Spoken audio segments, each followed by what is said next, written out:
อีหยังนิทานอีหยังอันนี้เป็นนิทานบ่อ่านเบิ่งให้แบ่ใช่อ่านว่าจังไดลูกลูกคนแค่ว่าเว้าแล้วว่าการศึกษาเป็นสิ่งที่สำคัญนะอันนี้คือบ่ได้เว้าให้คนอื่นนะเว้าให้บุคคลในครอบครัวของแพ่ว่าเองเนาะซึ่งลูกหลานถ้าแพ่ว่าบ่มาอยู่บ้านนี่แพ่ว่าจะบ่ฮู้เลยว่าหลายๆคนที่เพิ่นเว้าว่าโอ้ยคนโดยเฉพาะ FC ทั้งอันนั้นเพิ่นเว้าเนาะผู้ใหญ่ที่เพิ่นเว้า FC ทั้งฝั่งไทยว่าการศึกษาเป็นสิ่งที่สำคัญการศึกษาเป็นสิ่งที่สำคัญในลาวขนาดว่าเพิ่นบ่ได้มาอยู่ลาวนะทุกคนเพิ่นยังฮู้ว่าการศึกษาในลาวนี่เป็นสิ่งที่สำคัญคือแนวใดมาหาสัมผัสนักเรียนป .4 อันนี้ปใดป .2 ม .2 นั่งลงโอ้มาพี่การสบายดีสวัสดีพี่น้อง FC ทั้งฝั่งลาวฝั่งไทยหรือว่าทางต่างประเทศเด้อจ้ามื้อนี้ก็มาพอกับน้องแพรว่าเช่นเก่าเช่นเคยจ้ะกับทักทายสบายดีพี่น้อง FC ทั้งไก่และทางไก่เด้อจ้าขอโทษขออภัยหลายๆเด้อที่บ่ได้ลงคลิปมาหลายมื้อหลายวันนะทุกคนหาวันเต็มๆนะคะมื้อนี้เป็นวันที่6เนาะเนื่องจากว่าโทรศัพท์ของแพรว่านั้นหายทุกคนค่ะตกหล่นหายไปเนาะเพิ่งจะได้ขึ้นมามื้อนี้ก็ถือว่าเป็นความโชคดีหลายๆเนาะที่ว่ามีคนใจดีเก็บได้ทุกคนและก็แพ่ว่าก็เลยได้เสียเงินไปทายเอาเนาะเพื่อนก็บ่ได้เรียกร้องเงินดอกทุกคนแต่ว่าแพ่ว่าก็ให้เพิ่นเป็นสินน้ำใจเนาะในราคา1 ล้านบาทเดี๋ยวเราจะมาเว้าในต่อไปและช่วงนี้นะทุกคนค่ะทางฝั่งไทยก็เกิดความบุญวายเนาะเนื่องจากว่าจุดเริ่มต้นมาจากแผ่นดินไหวนะทุกคนค่ะในที่ประเทศพม่าเนาะแล้วก็สะเทือนมาถึงทางฝั่งไทยนะคะแล้วก็มีทีมงานกู้ภัยหลายๆท่านที่เพิ่นได้เข้าไปซอยเรือนะทุกคนค่ะบ่ว่าจะเป็นน้ำไทยจากนำใจจากคนไทยเองนะทุกคนที่ได้ไปซอยเรือเนาะให้ความซอยเรือบ่ว่าจะเป็นเขาป้าอาหารน้ำในหรือว่าแม้กระทั่งกู้ภัยหลายๆทีแม้ว่าได้เห็นข่าวโอ้ยทุกคนค่ะอยากจะเว้าถึงและก็อยากจะให้กำลังใจสิ่งมาคล้ายกับปุ้นโอ้ยกำลังเว้าคลิปอยู่มาคล้ายกับปุ้นท้องเท่าไหร่10ทุกคนขายกับปุ้น10,000 20 บาทโอ้เฮ็ดใส่เครื่องใส่ผักให้เรียบร้อยน้ำมันยังเดินเฮ็ดเองบ่นี่เฮ็ดเองมาเช้าเฮ็ดเองแสบเป็นแสบสำไรได้สิลองชิมเบิ่งก่อนนะเฮ็ดเองโอ้เข้มข้นขนาดเด้อน้ำข้าวปุ้นเพื่อนพุ่นนะทงละ20 บาทโอ้ภาษาน้ำนี่ก็ไปกินขาดเลยใช้ทั่วดินน้ำบ่นี่นะจ๊ะบ่น่ะน้ำยาปลาแบบบ้านเฮานี่หรอใส่กะทิไปหน่อยนึงก็ใส่ลายใส่กะทิหน่อยนึงก็ใส่ลายมาหล่อให้ข้าวปุ้นโดยเฉพาะเอา2 ทงก็ได้ขอบใจละจะห่างจะมีคือเลิกเลขเรื่องบ่เลขสาธุคือเลขต้องเข้าอยู่บ่จักก็ได้บ่ได้ซื้อตั้งแต่ตะกี้อันแรกผมมันบ่ได้เลยรางวัลที่1ที่2ต้องเข้า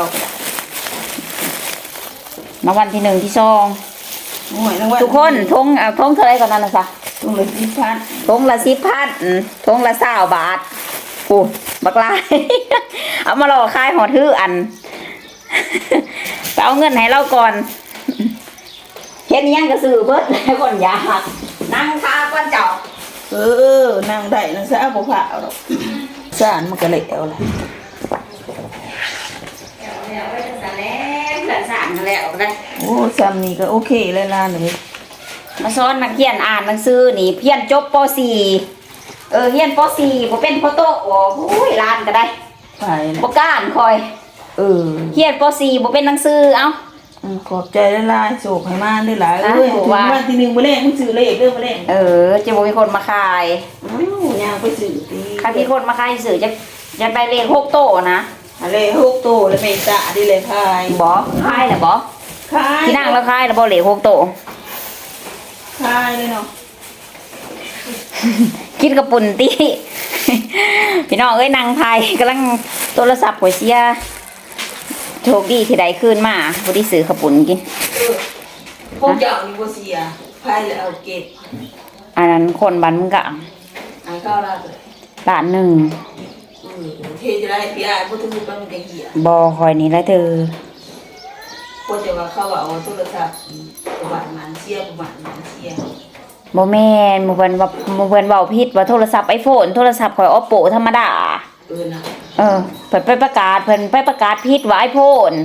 จะคงไพ่ iPhone ราคา5-6 ล้านเขาว่าโธ่เขาว่าราคาข่อยโทรศัพท์ข่อยบ่ได้แพงปานนั้น นะ แม่นบัดนี้เขาก็อุตส่าห์เก็บได้เขาก็อุตส่าห์ส่งคืนก็เด้อให้ควันน้ำใจเขา ก็แม่นั่นแหละล่ะ แม่นล้านหนึงเพิ่นว่าเท่าใดก็ได้ละว่าหั่นนะก็เลยให้เล่าเนาะด้วยความดีใจ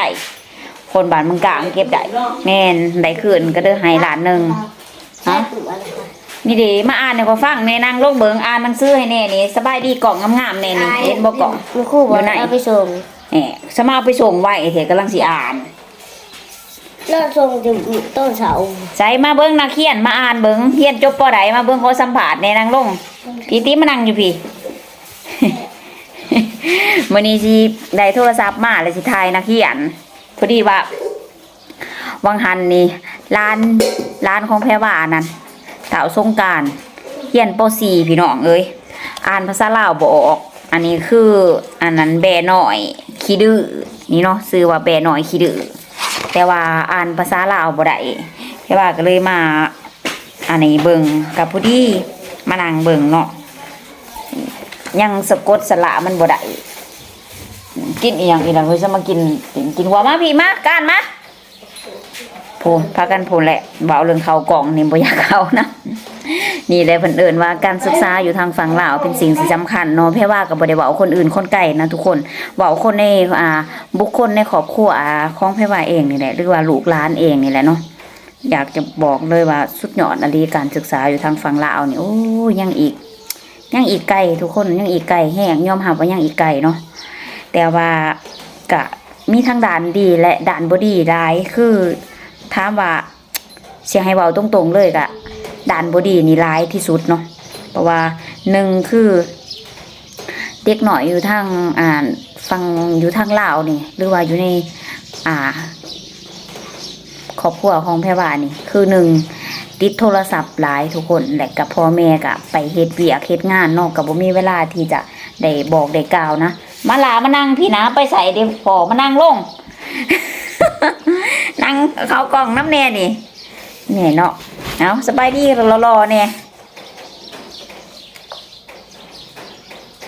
สบายดีหรือยังรอสบายดีเป็นอยู่บ่บัด เป็นสบายดี รอเฮ้ยสบายดีรอเอาเป็นจังไดเฮียนหม้ออันนั้นป้อใดอะไรนี่ ปอสี ป .4 พี่น้องเอ้ยเฮียนป .4 เอาอ่านต้นนี้ให้เบิ่งแน่ว่าอ่านแน่ใดเดี๋ยวสิอ่านให้เบิ่งเด้อ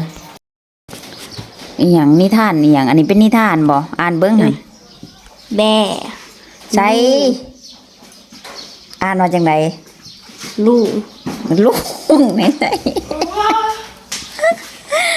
สะกดก่อนตีเลยสะกดก่อนสะกดเป็นโตเบิ่งงานสระอ้อนี่สระอีหยังล่ะนี่ อีก ฮะ ท้อง อ พอดี ห่านเห็นบ่พี่น้องเอ้ยแพ่ว่าบอกแล้วมันบ่ได้แม่นเรื่องลินๆเด้อนี่เฮียนป .4 นี่สิบ่เว้าผู้ใดเลยสิบ่เว้าให้คนอื่นเลยว่าการศึกษาเป็นสิ่งที่สำคัญแพ่ว่าเว้าให้หลานตัวเองนี่เนาะป .4 ยังอ่านหนังสือบ่ออกนี่อันนี้สระอ้อพ่อแม่เอกพ่อสระอีลออีลี่แม่เอกบ่มีสระอีลออีลี่พ่อลี่อันนี้สระอีหยังฮู้จักบ่นี่สระอีหยังนี่สระไอขอ ไอ้ไข่ พอลี่ พอลี่ ไขลืมพาตู้ ให้แบะ ใส่ไขประตูให้แม่เจ้าสุแนมภาพที่เจ้าสุแนมภาพพี่น้องเพิ่นหันแนมภาพแล้วก็เหมือนกับว่าแนมภาพแล้วก็จินตนาการเนาะเว้าไปตามภาพทั้งทีมันสิมีแค่ว่าพอลี่ไขประตูคอกเบิดเท่านั้นเองเนาะบ่มีคำว่าแบะเลยแม่นเนี่ยเอาต่อมาบัดนี้ แบ่น้อย แลน สระไอ ไอ้ โตยังละบัดนี้ ทุบโป สระไอ ไป ไป ไป สระอองนอออง น้อง สระนออำน้ำเอกน้ำ น้ แลนไปน้องน้ำโอ้ยปอซี ำกล้า ห้อง ไหนใช้ซีเมนต์กล้าห้องนี่ฉันอ่านไปเลย กล้าอีหยังอันนี้สระเอะรู้จักบ่ กล้าร ระเอะ รอแอแล สระ มา แลน แลนในใช้บัดนี้สระอะอีหยังนี่สระอีหยังตู้สะกดนี่สระไอนี่ ใน สระไอในใช้นี่ตบโต๊ะยังนี่ ไป แลนไป แลนไป อันมันจบที่นี่ยังอีกตัวหนึ่งนี่สระอำนอ น้ แลนไปน ำแบ่แลน ำแลนไม่ใช่ อ่านไปเลย แสดงว่าอ่านแสดงบ่เป็นมีแต่เบิ่งภาพพี่น้องบ่เป็นเลยนี่แบบนี้เขาเอิ้นว่าบ่เป็นหนังสือเลยเนาะเพราะว่าเพิ่นสิเบิ่งตามภาพและก็สิอ่านก็สิจินตนาการและก็สิเล่าตามปากไปเลยนะคือเหมือนกับว่าคล้ายๆมันก็ว่าอ่านบ่ได้แต่ว่าจะเล่าตามภาพแล้วก็จะเบิ่งตามภาพแล้วก็จะเล่าไปตามใจความเนาะเพิ่นเห็นภาพแล้วเพิ่นก็จะเล่าไปว่าจังสันจังสี่หั้นนะเหมือนกับว่าคล้ายๆเหมือนกับว่าจินตนาการและก็เล่าเรื่องไปเนาะแต่อันนี้คือมันเฮ็ดแบบนั้นบ่ได้เพราะว่าอันนี้คือเฮาต้องอ่านให้ถูกเพิ่นบอกว่านี่เนาะเอานี่แน่นี่สระอากออากาสระเอะลอแอและนี่และกาและสระอามออาหมานี่หมาสระไอปอไอไปสระอำนออำนำกาและมาไปนำสระแอบอแอแบมีอีกแบสระแอบอยแบมีอีกแบไม่โทแบ แบ่ สระอ้อยน้อยมีอีกน้อยไม่โทน้อยแบน้อยเห็นบ่นี่แล้วเขาก็มาอ่านร่วมกันกาและมาไปนำแบน้อยนี่เห็นบ่เนี่ยเนี่ยทุกคนเห็นบ่คนแค่ว่าเว้าแล้วว่าการศึกษาเป็นสิ่งที่สำคัญนะอันนี้คือบ่ได้เว้าให้คนอื่นนะเว้าให้บุคคลในครอบครัวของแพรว่าเองเนาะซึ่งลูกหลาน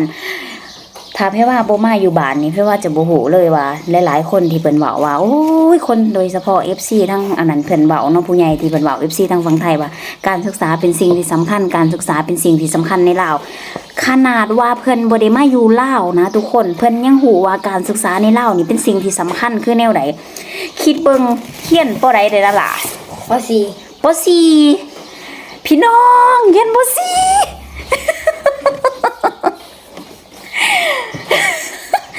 นี่แพรว่านี่เฮียนจบป .4 พี่น้องค่ะสมัยแต่ก่อนนะเฮียนจบป .4 บ่ได้ขี้โม้นะทุกคนอันนี้เฮียนจบป .4 ป .5 บ่ทันได้จบยังได้ป่านนี้เนาะสมัยแต่ก่อนย้อนไปประมาณจักปีวะหน่อยเกือบ30 ปีเนาะตอนนี้อายุจักปีนั่นล่ะ10 ปีก็ย้อนไปประมาณ20กว่าปีเนาะ23ปีหลังทุกคนค่ะย้อนไป23ปีหลังมันก็เฮิงเลยเนาะเพราะว่า23 24ปีหลังเลยเพราะว่าตอนนี้แพ่ว่าก็30กว่าเนาะ35เลยทุกคนนั่นล่ะถึงเลยว่าการศึกษาเป็นสิ่งที่สำคัญอันนี้คือหนังสือจากอาจารย์เนาะที่เป็นนิทานนะทุกคนเป็นนิทานอาจารย์ของน้องนโมเพิ่นเป็นบอกหามขายเป็นบอกว่าหามขายคือมีการยืมมาอ่านเนาะเป็นหนังสือนิทานยืมมาอ่านกะพอดีว่าอาจารย์เพิ่นขอคืนนะก็จะเอาไปส่งเพิ่นเนาะเป็นนิทานที่แบบน่าสนุกน่ามวนหลายเนาะอันนี้เป็นนิทานแบบว่าแบ่หน่อยขี้ดื้อนะทุกคนเนาะในเรื่องเนื้อหาเพื่อว่ากะสิเราข่าวๆว่าคืออันนั้นมีพอลี่เนาะเพิ่นไขประตูคอกแบ่หน่อยแลนไปหาน้องน้ำบัดนี้เนาะพอแบ่หน่อยแลนไปหาน้องน้ำและกาและม้าไปนํแบ่หน่อยกินหมากเขือกาบ่ให้กินทุกคนเนาะกาเพิ่นก็บ่ให้กินเนาะอันนี้ก็คือสิบ่อยากให้เห็นภาพเนาะยันมันเสียลิขสิทธิ์นะกาห้องใส่แบ่หน่อยกาแบ่หน่อยตกใจมันตกลงน้องน้ำบัดนี้เนาะ ก็คือแบหน่อยหันตกใจแล้วก็ตกลงน้องน้ำพอลี่สอกหาแบหน่อยมาเฮางัวมาบัดมาเฮางัวก็คิดว่า นี่น่าเรื่องนี้ก็เป็นตะมวนที่ใด มาบัดเฮางัวพอลี่ซอยแบหน่อยขึ้นจากน้องนำพอลี่ผ้าแบหน่อยกับขอกจบทุกคนค่ะกุกกากาแบงัวกาบก็คือแบหน่อยตกไปในน้องนำแล้วมาก็ไปเฮาคิดว่างัว ที่จริงเป็นแบหน่อยทุกคนเนาะอันนี้ก็คือเป็นความดื้อของแบเนาะที่เหลืองเล่ากับเป็นแบบว่าเป็นลิ้นสุกส้นนะทุกคนลิ้นสุกส้นแบบว่าลงเข้าไป ไปเพราะความดื้อความส้นของเพื่อนเนาะอันนี้ก็คือเป็นนิทานนะในเหลือหาในเนื้อหาบ่หัวเพ่ว่าจะเราถือหรือเราผิดเนาะนั่นแหละทุกคนเอ้ยเนาะก็คิดฮอดพี่ๆ FC หลายนะหลังจากที่บ่ได้ลงคลิปมาหลายมื้อหลายวันเนาะเพ่ว่าก็ต้องขอบคุณนะคะพี่ๆ FC ทั้งฝั่งลาวฝั่งไทยและก็ทั้งต่างประเทศเนาะที่คอยเป็นกำลังแรงใจให้และเพ่ว่าก็ขอเป็น1กำลังแรงใจเด้อส่งไปถึงพี่ๆ FC นะคะหรือว่าทุกคนที่อยู่ทางฝั่งไทยนะทุกคนค่ะให้ชาวไทยทุกๆคนเนาะบ่ว่าจะเป็นชาวไทยหรือว่าชาวต่างชาติที่เกิดแผ่นดินไหวในประเทศไทยบ่ว่าจะเป็นประเทศที่มีผลกระทบเช่นเดียวกันก็คือพม่านะทุกคนค่ะก็เป็นกำลังแรงใจให้เด้อนอกจากผิดพลาดประการใดนะคะก็ต้องขอโทษขออภัยค่ะก็สิพยายามลงคลิปให้สม่ำเสมอนะทุกคนเนื่องจากว่าโทรศัพท์ก็ได้กลับคืนมาแล้วเนาะซึ่งก็ประมาณนี้แหละทุกคนค่ะวันๆก็อยู่กับลูกกับหลานนะเพราะว่าก็เลยปังมือก็ยุ่งยากกับบริทายคลิปก็ขอบคุณนะคะที่ยังคอยเป็นกำลังแรงใจให้เพราะว่าเด้อจ้าสบายดีสวัสดีค่ะ